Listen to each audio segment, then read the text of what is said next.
Metabolisme dapat digolongkan menjadi dua, yaitu yang pertama ada anabolisme atau disebut juga proses penyusunan. Yang kedua ada katabolisme atau disebut juga proses pembongkaran. Perubahan-perubahan yang terjadi pada proses anabolisme dan katabolisme dapat dipercepat dengan suatu zat yang disebut enzim.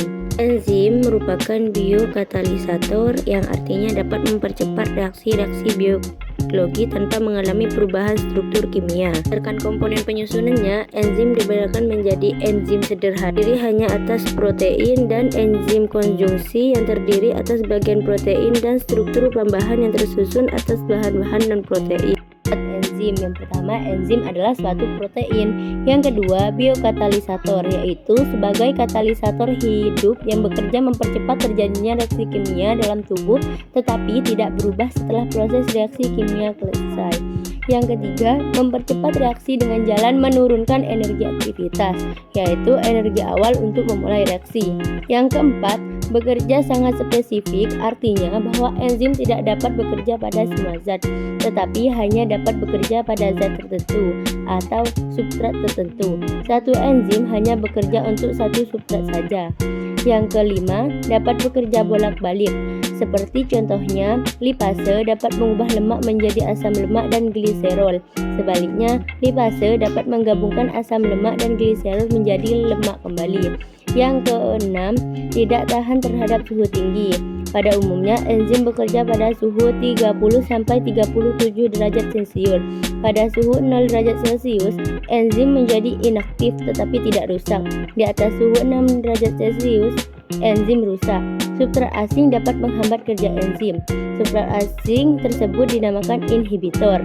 Inhibitor dibagi menjadi dua, yaitu inhibitor kompetitif dan inhibitor non-kompetitif. Cara kerja enzim, banyak enzim yang dapat bekerja bolak-balik. Cara kerja enzim ada dua, yaitu yang pertama ada kunci gembok atau disebut lock and key. Enzim dimisalkan sebagai gembok karena memiliki sebuah bagian kecil yang dapat berikatan dengan substrat. Bagian tersebut disebut sisi aktif. Substrat dimisalkan sebagai kunci karena dapat berikatan secara pas dengan sisi aktif enzim atau gembok. Yang kedua ada kecocokan terinduksi, induced fit. Pada model ini, penempelan substrat pada sisi aktif enzim akan menginduksi perubahan bentuk sisi aktif enzim menjadi sesuai dengan bentuk substrat. Faktor yang mempengaruhi kerja enzim ada 4 faktor, yaitu suhu. Karena enzim tersusun dari protein, enzim sangat peka terhadap suhu.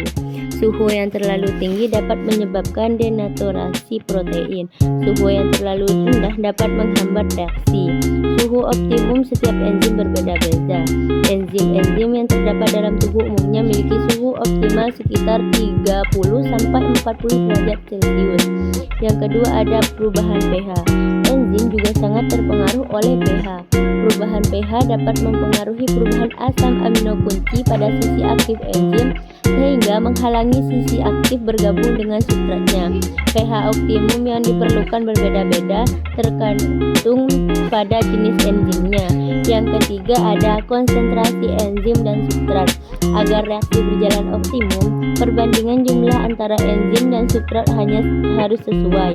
Jika enzim terlalu sedikit dan substrat terlalu banyak, reaksi akan berjalan lambat dan bahkan ada substrat yang tidak terkatalisasi. Semakin banyak enzim, reaksi akan semakin cepat. Yang keempat, inhibitor enzim. Seringkali kerja enzim dihambat oleh suatu zat yang disebut inhibitor. Jika inhibitor ditambah ke dalam campuran enzim dan substrat, kecepatan reaksi akan turun. Cara kerja inhibitor ini adalah berikatan dengan enzim membentuk kompleks enzim inhibitor yang masih mampu atau tidak mampu berikatan dengan substrat.